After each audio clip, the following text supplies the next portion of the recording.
I'm going to say this sentence in two completely different ways. Listen to the first time. The boy and the girl ran to school. The boy and the girl ran to school. Now the second way. The boy and the girl ran to school. The boy and the girl ran to school. Now, which was the English way of saying the sentence? You see, there are two patterns of rhythm in world languages. There are languages that are syllable timed and languages that are stressed timed.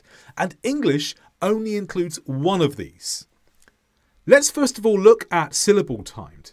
Syllable timed is when every syllable is given an equal amount of time. And this was like the first example.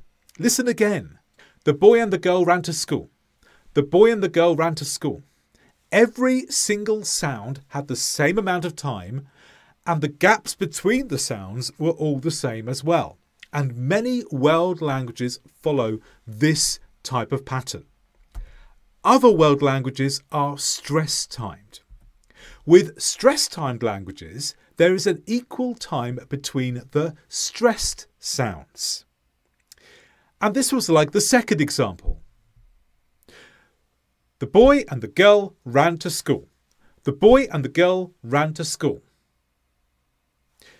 Did you notice how the underlined sounds were emphasized?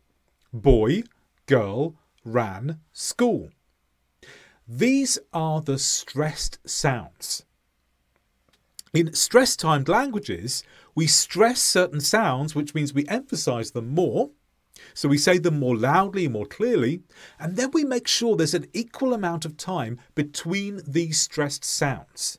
And it doesn't matter how many words are between the two stressed sounds, we keep the same amount of time in order to create a rhythm like this. The boy and the girl ran to school. The boy and the girl ran to school. Did you notice how it didn't matter how many words were between the stressed sounds? We still kept that rhythm. So the gap between boy and girl was the same in length as the gap between girl and ran, even though there were no words between girl and ran, and there were two words between boy and girl. And English is this type of language. English is a stress-timed language, which means we emphasize certain sounds and we have equal gaps between those stressed sounds. So we create an equal amount of time between the sounds that are stressed, and these are usually content words. In other words, words with real meaning.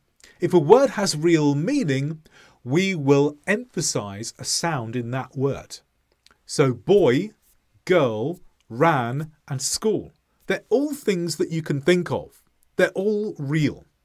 But the, and to don't have real meaning. You can't think of what they are. You can't imagine them, you can't see them, you can't feel them, you can't hear them. They're not real words, they're just grammar words. And these are the words that we squash between the stressed sounds in order to keep our rhythm. Let's practice with a couple more examples.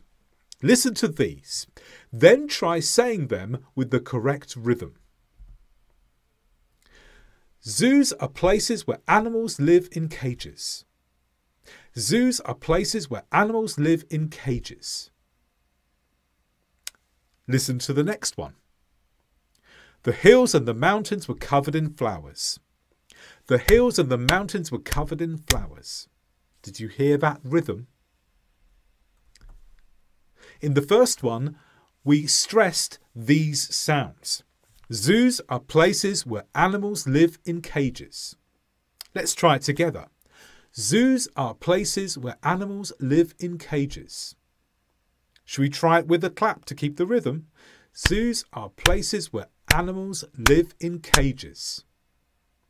Did you notice in places there were two sounds, places, but we only stressed the play. In words with more than one sound, so more than one syllable, we usually only stress one of the sounds. Sometimes it's the start of the word, but not always. So places, animals. The other sounds are not stressed.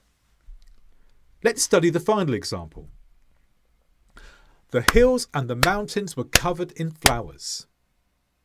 Here, mountains has two sounds, but the stress sound is the first one. And it was the same with covered and with flowers.